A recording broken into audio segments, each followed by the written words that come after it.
Now, we are thinking of happiness like it's some kind of a commodity or some kind of an attainment. No, when your life comes to ease, when you come to ease, happiness is a natural consequence. Coming to ease, what does it mean? There are many ways to look at this. Well, because I should not say look inward you already put a condition on me. So, is it true that today, even medically we know, every human experience has a chemical basis to it? So what you call as peace is one kind of chemistry, happiness is another kind of chemistry, joy is another kind of chemistry, misery is another kind of chemistry, agony is one kind of chemistry, ecstasy is another kind of chemistry. Every human experience has a chemical base. Or in other words, you are a very complex chemical soup. The question is only, are you a great soup or a lousy soup? If you're a great soup, you taste good, not for somebody, for yourself. When you taste very good for yourself, if you sit here, if you feel extremely pleasant within yourself because the soup is great, then people say you are happy. If you become very, very pleasant, people will say you're joyful. If you become super pleasant, people will say you're ecstatic. So, to make it very simple and understandable for most people, your chemistry needs to be altered. There's a whole technology with which we can create the kind of chemistry that you want. If I teach you how to create a blissful chemistry within yourself, your very chemistry is blissful and you will be blissful. When you're blissful, you will no more be in pursuit of happiness. That is the biggest mistake, that we are in pursuit of happiness. Your life has to become an expression of joy. When your life is an expression of your experience, then what you do not do will not determine the quality of your life. How you are within yourself will determine the quality of your life. I'm sorry, once again I use the word within, but chemistry is not within, it is still outside of you. But if you know how to make the right soup, then being joyful is not an issue, it's a natural consequence of that. So, we can teach you a technology, we can teach you a methodology with which you will know how to stir the right kind of soup within you. This is what I'm calling as inner engineering, that you engineer your chemistry in such a way that it's blissful by its own nature, not because of some… If you think you're going to squeeze happiness out of something or somebody, you will be disappointed because nothing will yield anything unless you have a chemistry of blissfulness within you. I want to ask you a very simplistic question, but it's something that evades everybody. How does one manage to find happiness? Oh. A really simple question. But no one today is happy. Where do you see that? Yeah, Do I look unhappy? You don't. But so many people around us are just not, or they're not be able to be happy for other people or just with what they have necessarily. They're always looking for the next goal, purpose, something. It could be material vindication, it could be experiential, anything. One simple thing is, every human experience has a chemical basis to it. Okay. What you call as peace is one kind of chemistry, what you call as happiness or joy is another kind of chemistry, ecstasy is one kind of chemistry, agony is another kind of chemistry, anxiety another kind of chemistry, stress another kind of chemistry. All levels of pleasantness and unpleasantness is rooted in a certain chemical background within you. Okay. Or in other words, what you call as this is a certain chemical soup. The question is only, are you a great soup or a lousy soup? Okay. Now, if I give soup making ingredients to 10 different people, the same ingredients, 10 people will not produce the same soup. True. 10 soups will taste in 10 different ways, though the ingredients are same. Similarly, all of us are made with the same ingredients. Right. But see in how many different ways we made ourselves. So it's time to pay attention to soup making, that this is a great soup, this is not a lousy soup. Okay. If you establish a chemistry of blissfulness, Right. that's how you will be. This is what we are teaching people. We are not advising people to be happy or peaceful. We are teaching them how to engineer your chemistry the way you want it. Okay. You create a chemistry of blissfulness, then why are you bothered about being happy? That's how it'll be. In fact, Sadhguru, you've in fact created an organization where there is a lot of, people are volunteering, they're happy. There's a very positive vibe and culture. For instance, how have you managed to create such an organization? Wonderful people around me. Wherever I go, whichever part of the world I am in, not a single day passes for me Right. without witnessing tears of joy and love around me. Every day, somebody will be shedding tears of love and joy. I don't think there's a better way to live in this world. And all of us should strive to create our own circles of joyfulness and pleasantness around us. Because if you're not joyful by your own nature, if you're always going around with the fear of suffering, as long as fear of suffering is there within you, you will never walk your life with full stride. It'll always be half a step. Most human beings have crippled themselves simply because of fear of suffering. What will happen to me is always the question. Whatever happens, this is how I will be. If this assurance comes to you, only now you will want to scale the peaks of life and see what about it. If it happens, makes no difference to you. If it doesn't happen, makes no difference to you. That's when you would like to really explore every dimension of life. So first and foremost thing is this, that your way of being is not determined by what's around you. If you bring this one aspect to you, there is no fear of suffering. Once there is no fear of suffering, you will traverse the breadth and length of this life without hesitation.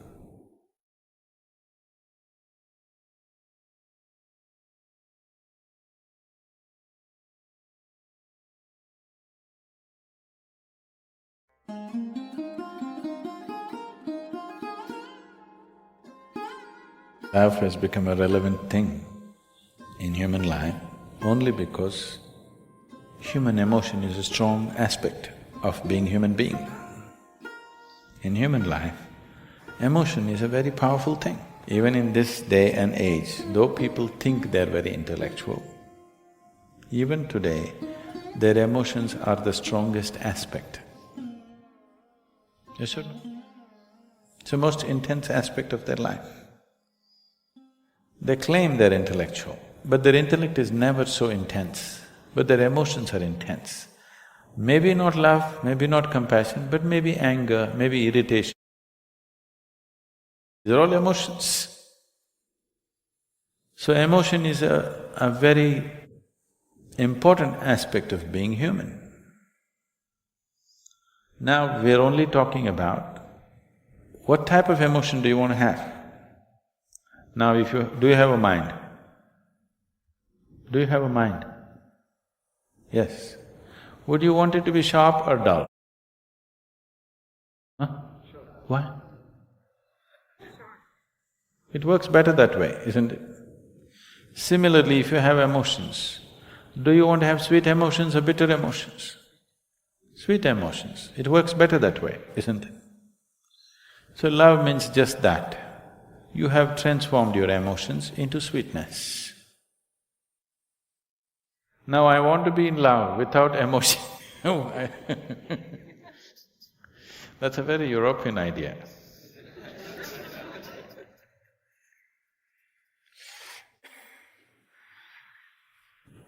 Love is an emotion. It is the sweetness of your emotion which we are referring to as love.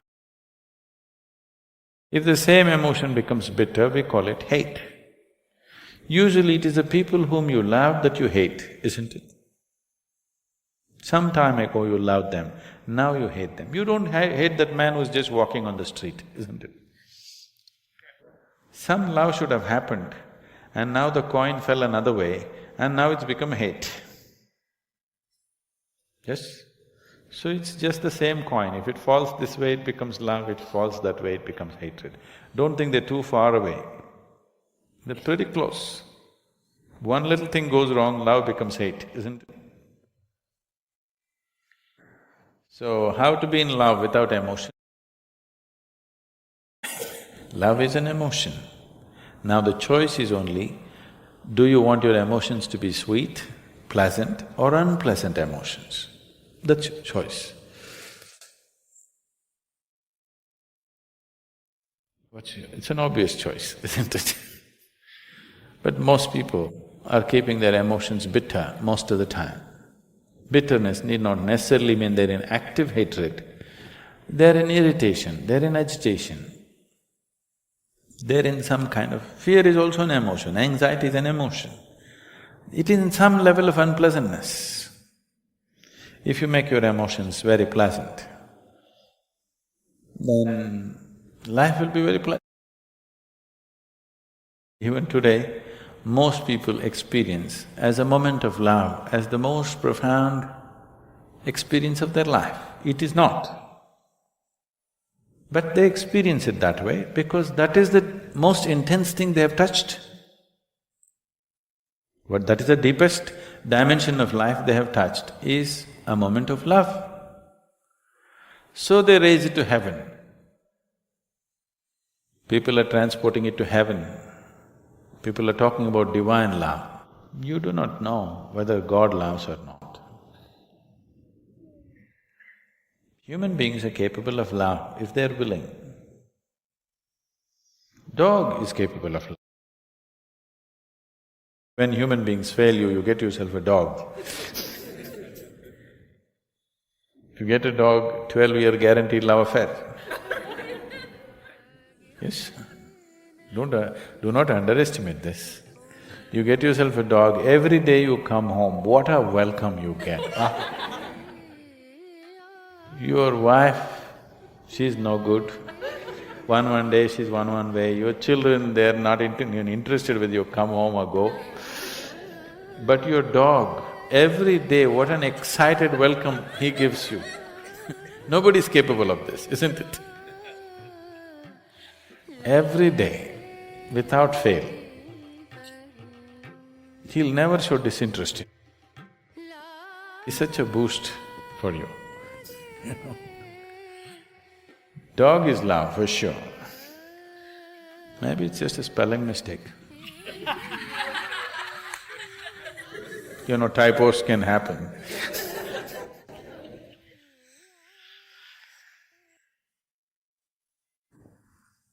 Now, if you made yourself in such a way, nobody around you can love you, then the only succor you have is somebody must love you long distance from there. Unfortunate way to live. God loves you, it's the most unfortunate way to live.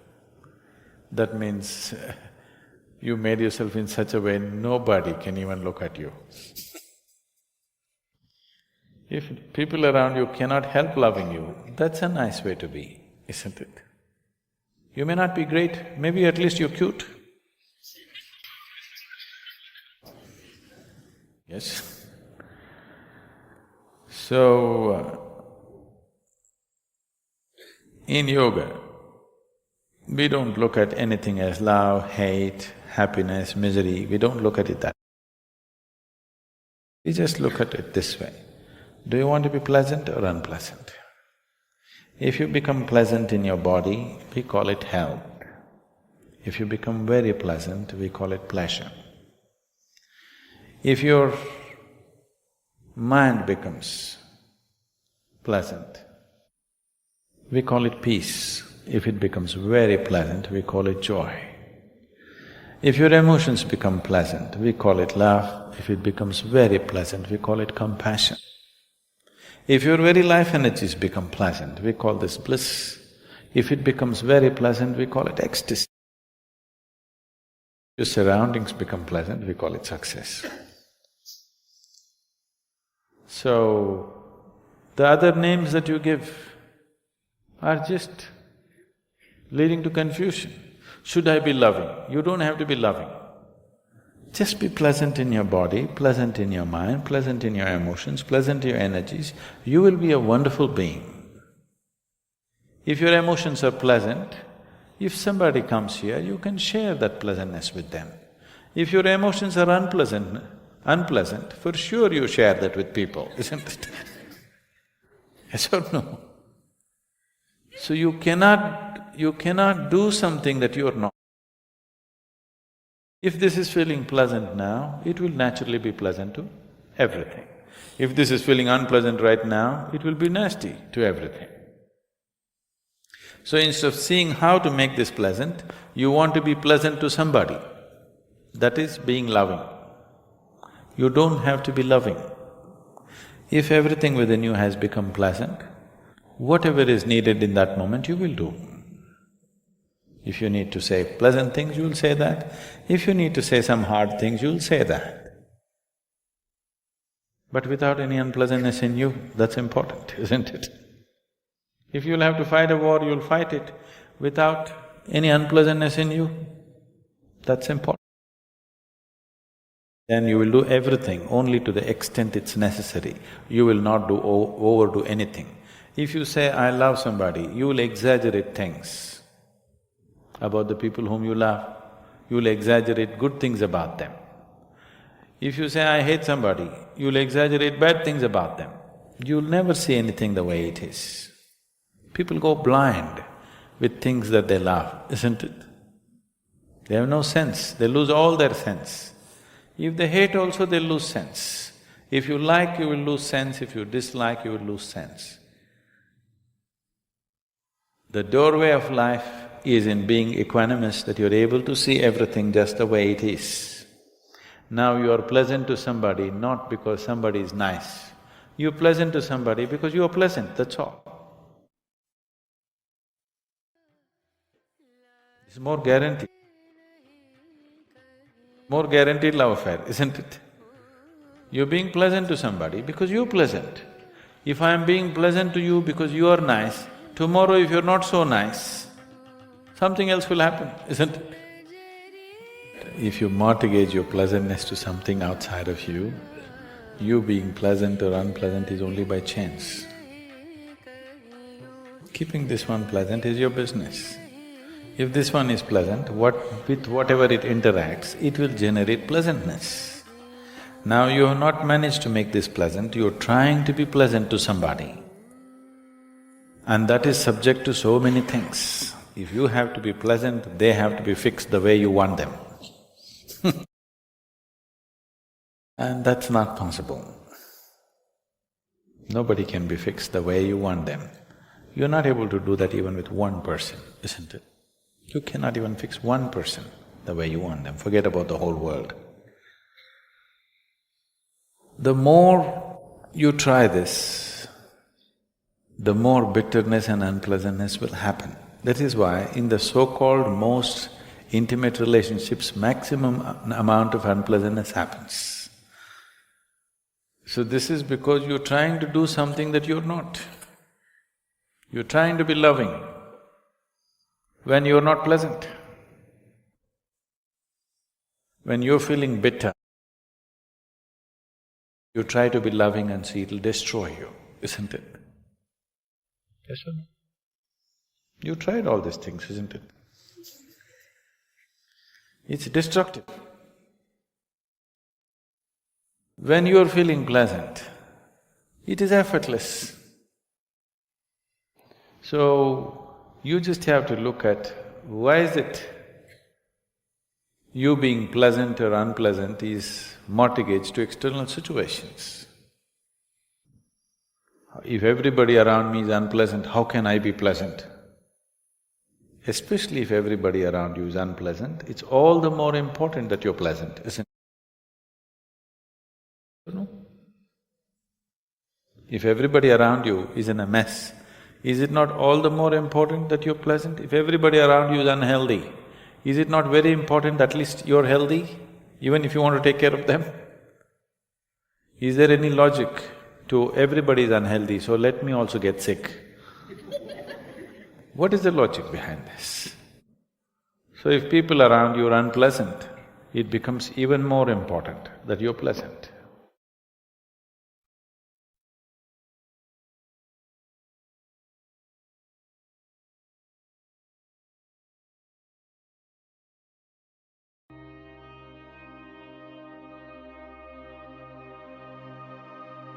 There is something called as a genius in a human being.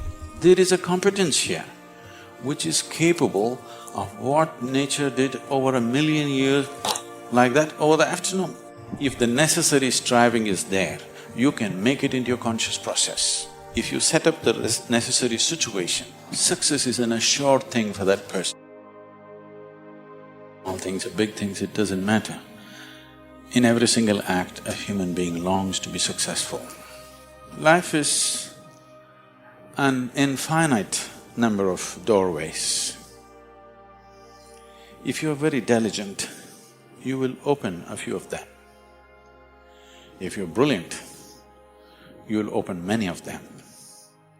But if you're truly vibrant, then they will open for you.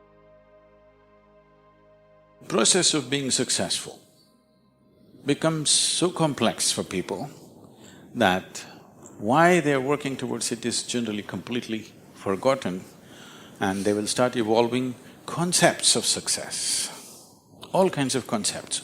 What is being successful? I would like to… How can I tell you a joke? You're looking so serious.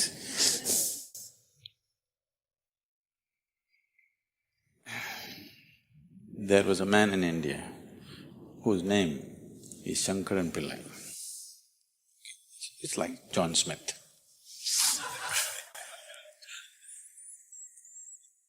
His son came to United States. Obviously, an Indian young man means he's a software engineer.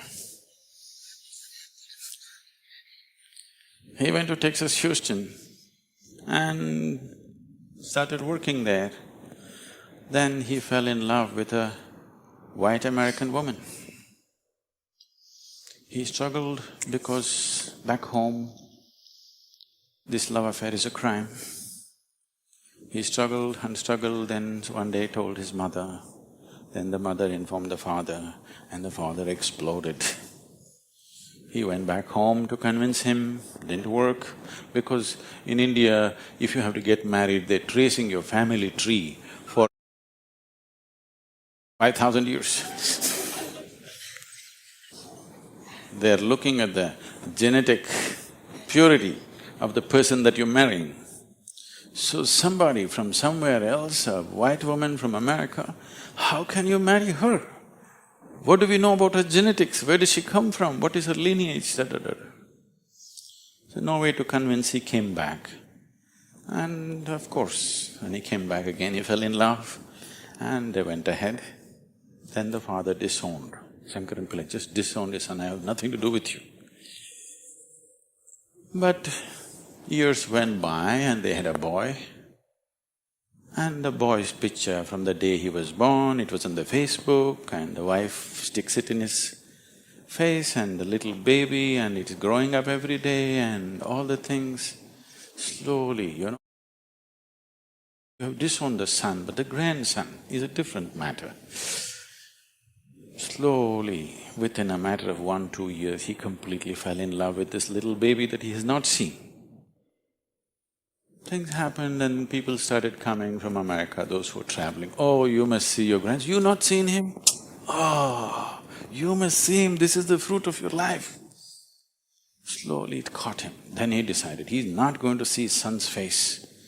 He'll come to America and only see the grandson's face. And of course he's not going to look at that white woman. Then he came to America and a 7-year-old boy, full of energy, they're living on a small ranch, he's all over the place doing all kinds of things. He completely got washed away by this little fellow.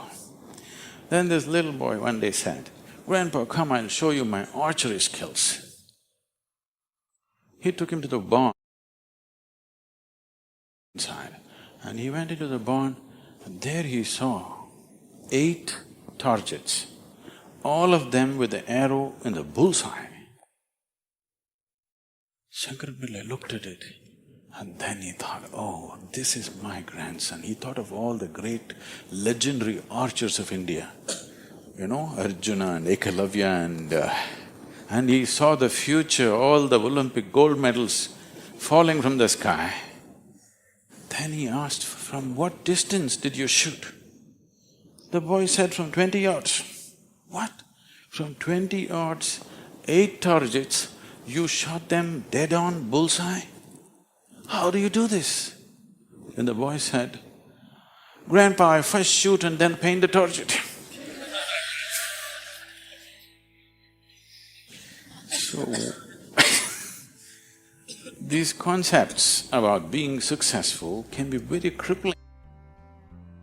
And I've continuously been with people, they've reached a certain point of success and their concepts of success are not fitting, their life is not fitting into their concept of success and it's breaking it, and they think something is going wrong. It is not going wrong, they're just getting better, situations are pushing them on, but their concept is breaking up, so they're suffering their success. You will see any number of people going through these kind of things. When we talk about success, I'm sure all of you must be already having plans as to how to unfold this success in your life. Make your plans. Plan is good, but plans again can get caught up in things because you plan from what you know today. Nobody can plan from something that you do not know. Your plan means it is an exaggeration of today as a tomorrow. Right now you're here at a certain level, now you think, my plan means this must be 10 times more in this many years or whatever, or 100 times or 1,000,000 times or whatever. But plan is just essentially an exaggeration of what is today. Maybe there is a certain logic to it, maybe there is a certain understanding of the logistic attached to it, but essentially it's an exaggeration of today. That means in many ways it's ruled out whatever other possibilities which are not yet in your experience. In Pennsylvania, you heard of the Pennsylvania floods? Pennsylvania has floods, It once happened, a big flood came and water started rising in a small town and it rose up to the houses getting submerged. So 2 young boys got onto the roof of their house and they were sitting there. And then they saw a hat going up and down and up and down in front of the house. One of the boys asked, "What is that? Why is that hat going up and down?" So the other boy said, "Don't worry, it's my dad. Yesterday night he got into a fight with my mom and took a vow, hell or high water, I'm going to mow that lawn."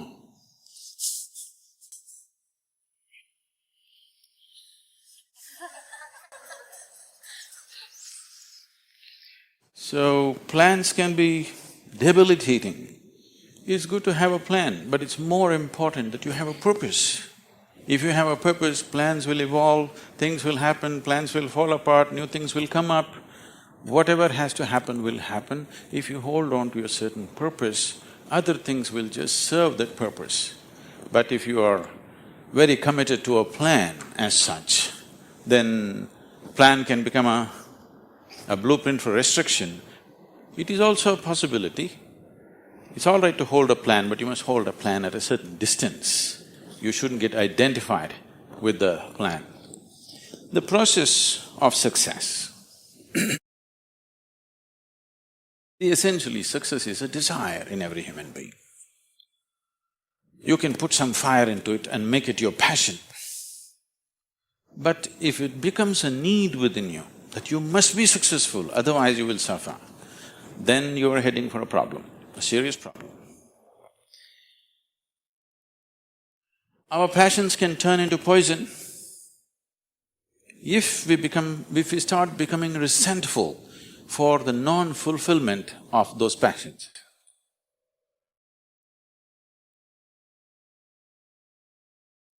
When I say turning into poison, today there's substantial medical and scientific evidence to show that if you become resentful, when you resent something, when you're angry with something, when you're frustrated with something, we can medically today check, we can do a little bit of blood work and show you, you're actually putting poison into your system. These are poisons that you drink and you hope somebody else will die. Life does not work like that. If you drink poison, you die, and it's fair. It's very fair, isn't it? If you drink poison, you must die. I drink poison, I want him to die. It doesn't work like that. So these emotions always take away the fundamental ability. See, there is something called as a genius in a human being. Every human being has it, every human being touches it at some moment of life. But the question is, how often do you touch it? That's a question. You sparked once in your lifetime, that's not good enough. You must be sparking all the time, isn't it? What is genius? There are many ways to look at it. One simplest way to look at it is, when we say intelligence, we're always thinking logical thought. No, logical thought will be meaningless probably in another 25 years, because your computer may be able to explore all the permutations and combinations of logical thought much quicker and better than you can do. So touching the genius means there's another dimension of intelligence within you. Have a breakfast, chicken in salad. See, he ate a chicken. Over the afternoon, this chicken has transformed itself into a human being. If you ask Charles Darwin, how long does it take for a chicken to become a human being, he would talk in terms of millions of years. Here he is. Over the afternoon, he transforms a chicken into a human being. So there is an intelligence here, there is a competence here, which is capable of what nature did over 1,000,000 years like that over the afternoon. Only thing is, this is an unconscious state of intelligence. Whatever is unconscious, if the necessary striving is there, you can make it into your conscious process. In your conscious process, if this intelligence, even a drop of this intelligence is available to you, suddenly life will spark like it's a magic. What everybody slogs for, you can just simply do it. Now when I say intelligence, always people would think this. If you say intelligence and ask them to show in sign language, they'll also always say this, isn't it? They'll not say this or this or this or this, but one cell in your body is doing more activity than your brain could ever do. One molecule of DNA is doing so many millions of functions in a minute that you can never ever figure it out. Yes or no? So in yoga, in the yogic systems, in the yogic sciences, we never look at anything as mind. There's no such thing as mind. There is a physical body and there is a mental body. So you learn to think through your body. You know, it's a short session, it's not an area that we should enter right now, but I have to tell you this. There are many things, personally, that I do at the same time. Now people come and tell me, just now I'm entering the session, somebody comes and tells me, Sadhguru, these building plans have to happen, because we do everything ourselves. Now by the time I get out, I'll have the building plan ready as I'm speaking here, because 12 to 14 channels actively keep going on in my head. It is not just in the head, you learn to think through your body. Learning to think through your body will never give you a headache, that's the best part of it. Now, all these responsibilities and 1,000 things happening at the same time, won't you get stressed? There is no such thing, because you use a deeper dimension of yourself, and everybody is capable of this and everybody has it. You may not have the same level of intellect as somebody else has. That is always subject to person. But all of you eat, if you eat a carrot, you can digest it. That means you have another dimension of intelligence. Yes? If you set up the necessary situation that everything that's there within the system is available for you, success is an assured thing for that person.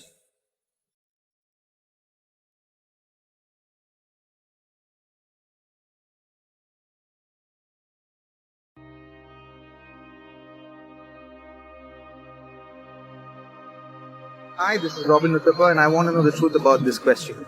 How do I keep fear out of my game? How to keep fear out of the game? How does fear get into the game? Let's look at this. Essentially, please look at this carefully, every one of you. Fear is always about the next moment, never about what is there right now. What will happen is the fear, isn't it? What is there? There is no fear, whatever is there. Life is there, death is there, disease is there, but what is there is no fear. What will happen is always the fear. So fear is about something that is yet to be, or something that does not exist. How to handle a consequence of something that does not exist? Please don't handle it, just let it be. Because first thing is you cannot even handle that which is not. But now you're trying to handle the shadow of that which is not. So don't try to handle your fears. Essentially, what you're saying is, my thoughts and my emotions are going out of control. My memory and my imagination is going out of control. This is the biggest human problem right now. The greatest faculties that we have, which makes us human, which sets us apart among all other creatures is, we have a vivid sense of memory and a fantastic sense of imagination. So, memories of past failures hurt us, imaginations of failures that yet to be terrorize us. So, essentially, you're involved in the goal, not in the process. Process, it is the process which takes you to a certain goal. Goal is just an imagination. You are wrestling with that which does not exist. So you are not having any problem with life or with the game. Your problem is your imagination is going out of control. That's because people have taught you always to win the game. Please don't win the game, just hit the damn ball. Somebody was asking me, Sadhguru, how to beat Pakistan in the cricket game? So I said, don't try to beat Pakistan, leave that to the army. You just have to hit the ball. Don't try to beat Pakistan with a bat, cricket bat. Just hit the ball. With living in such concentrations in cities, we are alive only because of these vaccinations and these medicines and everything. Many of us would have died for small things in the past, small things. This is why we must understand, when I said the average life expectancy was 28 years, simply because a whole lot of people died when they're young. Because of small infections, if a flu comes, they will die. Very, very small things, people died. Today, at least 60% of us here today are sitting here alive because of modern medicine. You cannot deny that. And it's a cruel process, very cruel. It's cruel to the other creatures, it's cruel to this creature also, everything. Now the question is only, shall we keep it within what we think, there is no ideal, what we think is a practical limit, or shall we just let it explode upon us? This is the question. My humble opinion would be, we must keep it within some kind of practical limits. If you don't keep this limit, what happens, what is the outcome of that will not be necessarily very pleasant. And about cruelty to animals, we are anyway cruel. Understand? We are very cruel people. Let's understand this. Because this is the very nature of life.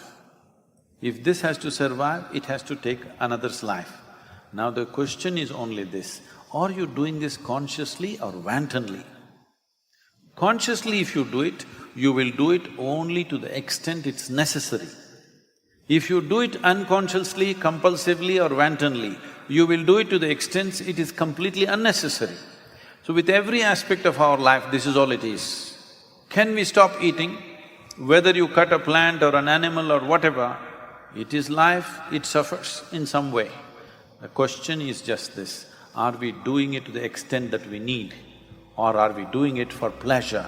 Or are we doing it just wantonly without unconsciously? This is all the question is. Because we as human beings can stand out from other creatures only when we function consciously, otherwise we're just like them, many times worse than them.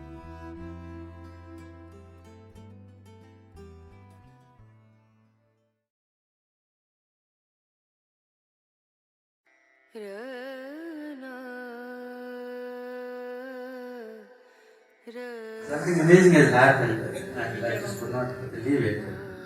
It's not that some sadhu has performed it, but in his presence it has happened. Do you believe in these things?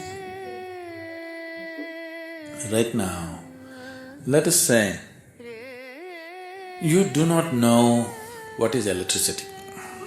Let's say you do not know. At one time people did not know, isn't it? Let's say you don't know anything about it.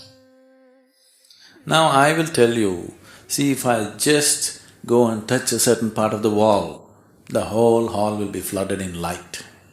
Would you believe me? Would you believe me? No. Now I just go untouch it and suddenly the whole hall is flooded with light. Now I must be God or messenger of God or son of God or something, isn't it?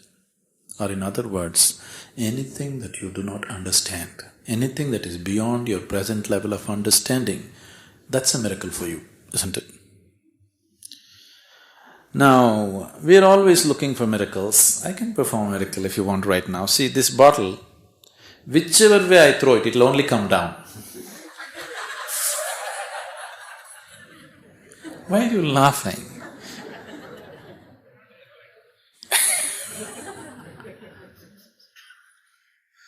This is a miracle that they discovered long ago. Isaac Newton discovered this. Even before him it was only coming down. But since then it's not a miracle because now we understand it, isn't it? If you do not understand the miracle of life, is there a miracle? There are two ways of looking at it. One way is, if you look at it, everything, every cell in your body, every atom is a miracle, isn't it? The way it's happening. Isn't it absolute miracle that you're sitting on this planet and talking about all these things when it is spinning at a tremendous speed? Isn't it a miracle? Isn't it a miracle that from two simple cells you become all this, now you can question so much the very process of life? Isn't it a miracle? So, one way of looking at it is, whole process of life, every bit of it is a miracle. Another way of looking at it is, nothing is a miracle. Everything has a basis to it. Everything in the physical realm is happening between cause and effect. Whenever you don't understand the cause of it, when you just see the effect instead of knowing the cause, you think it's a miracle. But all physical reality is happening between cause and effect. Is that so? So these are two ways to view it. One way, the way of the science is nothing is a miracle, everything has an explanation, everything has a basis. The way of the mystical is everything is a miracle, but they are not different. They're same. We are talking in terms of science because the strongest aspect in you right now is the logic, isn't it? Isn't it so? If you try to discard your logic and try to be mystical, you will not be truthful to yourself. You will have to tell many lies to yourself, but still something within you will keep on bothering you with questions. Your mind has evolved to a point, your intellect has evolved to a point where you cannot avoid questioning, isn't it? When it's like this, it's better approach everything scientifically, logically. Otherwise, your mind will bother you. Today you may tell yourself, no, it's all God's work. Tomorrow morning your mind will pop up and ask an uncomfortable question. If you were very simple-minded, innocent-minded, then it would be okay to look at it that way. Now that you have a complex, questioning mind, you shouldn't talk about those things. You look at everything, that whatever happens, there must be a basis to it. I can do many things that you cannot do. You would think it's a miracle. It's not a miracle, it's just that you don't understand how it happens, so you think it's a miracle. Now you have a disease, let's say. Tomorrow morning if it's gone, your doctor and you would think it's a miracle. I don't think it's a miracle. First of all, as far as I am concerned, you have no business to be deceased. Okay? You have created it. The moment you become aware, if you stop creating it, it doesn't happen anymore, that's all. So, anything which is beyond the present level of understanding seems like a miracle. I don't understand your accounts. For me, it's all a miracle, the end figure that comes out.